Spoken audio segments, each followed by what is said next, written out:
Prenons le temps d'étudier la parole de Dieu ensemble.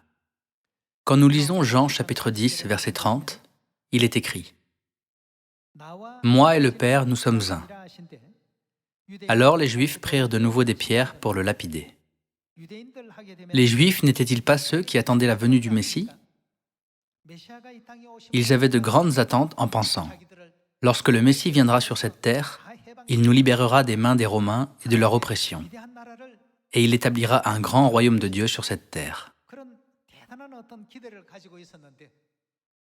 Même si Jésus s'est révélé directement à eux en disant « Je suis le Messie qui est venu sur cette terre. Je suis votre Dieu. » Tous les Juifs ont pris des pierres pour le lapider.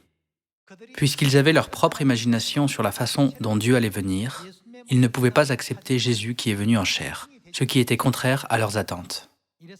Pour cette raison, ils ont pris des pierres en s'opposant à lui. Continuons à lire. Jésus leur dit « Je vous ai fait voir plusieurs bonnes œuvres venant de mon Père. Pour laquelle me lapidez-vous » Les Juifs lui répondirent « Ce n'est point pour une bonne œuvre que nous te lapidons, mais pour un blasphème. Et parce que toi, qui es un homme, tu te fais Dieu. » Dans leur imagination, ils pensaient que Dieu viendrait sous une apparence distinguée, afin que personne n'ose même l'approcher, et que quiconque le verrait le reconnaisse immédiatement. Cependant, ce n'était pas du tout le cas. Lorsque Jésus a dit « Moi et le Père, nous sommes un », tous les Juifs qui l'entouraient ont pris des pierres pour le lapider.